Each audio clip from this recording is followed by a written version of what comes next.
Listen, see, we, the Negro people down here have completely fed up. And you know what they're gonna do tonight?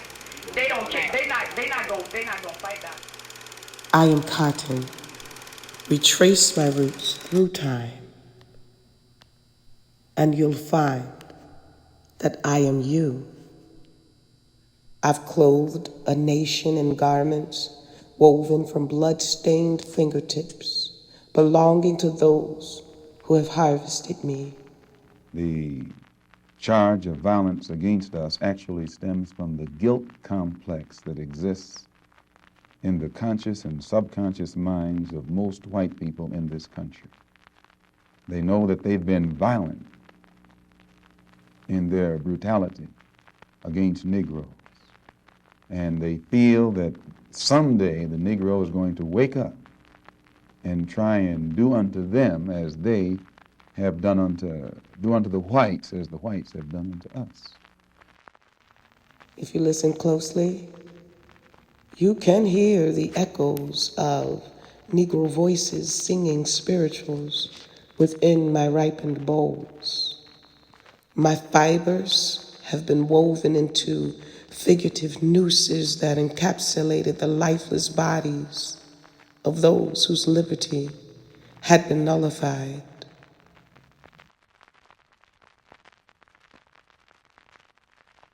If you stand still long enough, you can hear the whispers of Master's whip vibrating inside of my seeds.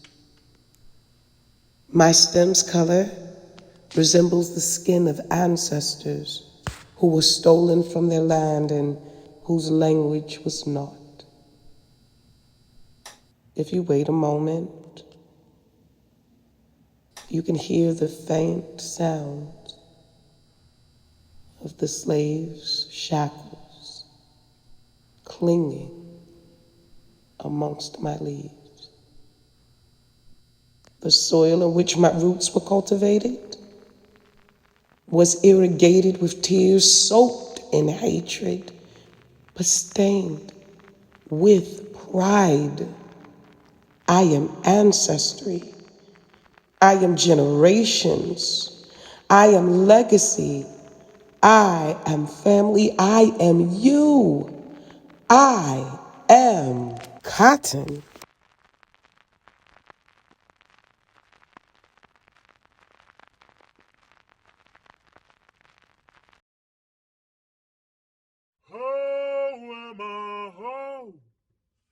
You turn around, dig a hole in the ground. Oh, Emma, ho.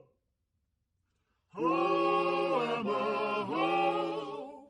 You turn around, dig a hole in the ground.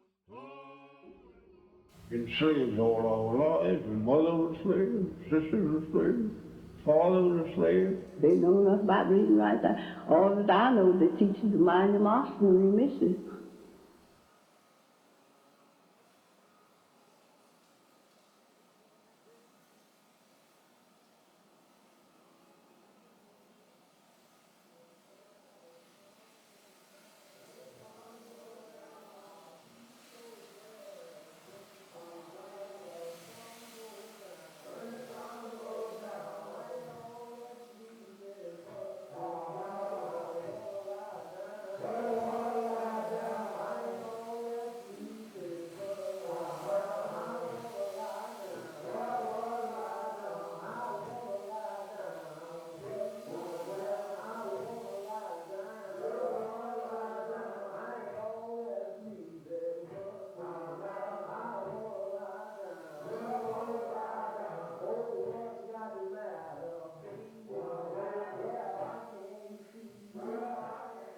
Well, they taken that old woman, poor old woman, carried in the peach orchard and whipped her. And, just tied her hand this way, around the peach orchard tree. I remember that just as well, looked like to me, I can. And round the tree and whipped her. And, well, she couldn't do nothing but just kick her feet, just kick her feet. But it just had her clothes off down to her waist, They didn't have her plumb naked, but they had her clothes down to her waist. And every now and then they'd whip her, and then snuff the pipe out on her, you know, snuff pipe out on her. You know the embers in the pipe. Where you ever see the pipe smoking? Blow them out on her? Mm-hmm. Good Lord. Mm-hmm. Mercy.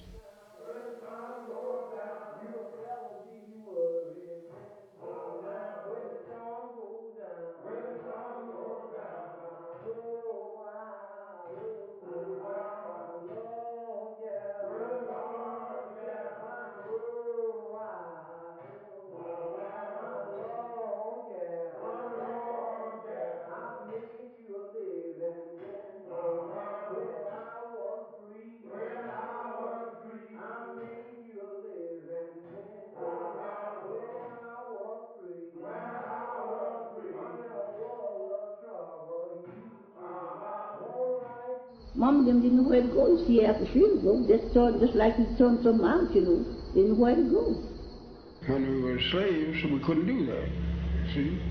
And if we got free, we didn't know nothing to do. But we didn't have no property, we didn't have no home, we had nowhere, nothing. We didn't have nothing on it, just lazy cattle. We were just turned out and get along the best you could.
That they can do anything they want to us. We might not be back. I might be in jail. I might be anywhere. But when I leave, you can come out and say the last words on my lips. I am a revolutionary. And you're going to have to keep on saying that. You're going to have to say that I am a proletarian. I am the people. I'm not the big. You got to make a distinction. And the people are going to have to attack the big. The people are going to have to stand up against the big. That's what the pastors are doing. That's what the pastors are doing. That's what the pastors are doing. That's what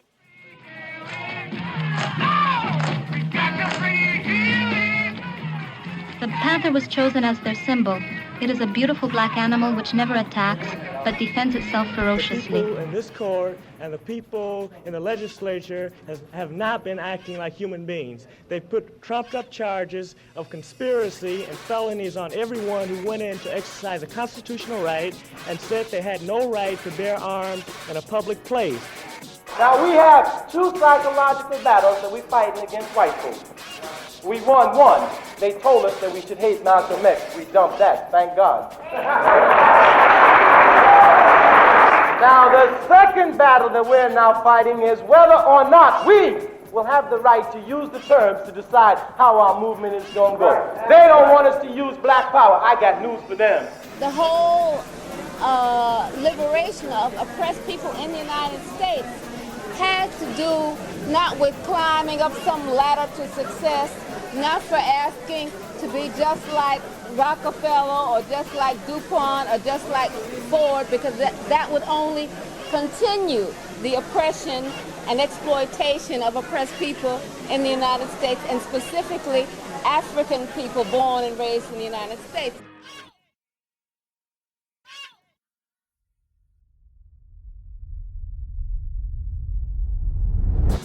I think what you're trying to ask is why am I so insistent upon giving out to them that blackness, that black power, that black pushing them to identify with black culture. I think that's what you're asking. I have no choice over it. In the first place, to me, we are the most beautiful creatures in the whole world, black people. I mean that in every sense, outside and inside. And to me, we have a culture that is surpassed by no other civilization. We don't know anything about it. So again, I think I said this before in the same interview. I think at some time before, my job is to somehow make them curious enough or persuade them by hook or crook to get more aware of themselves and where they came from and what they are into and what is already there, and just to bring it out. This is what compels me to compel them. And I will do it by whatever means necessary. Just like hope springing high, still I rise. Did you want to see me broken? Bowed head and lowered eyes, shoulders falling down like teardrops, weakened by my soulful cries. Does my sassiness upset you? Don't take it so hard just because I laugh, as if I have gold mines digging in my own backyard. You can shoot me with your words, you can cut me with your lies, you can kill me with your hatefulness, but just like life, I rise.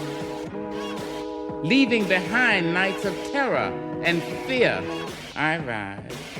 Into a daybreak miraculously clear, I rise. Bringing the gifts that my ancestors gave. I am the hope and the dream of the slave.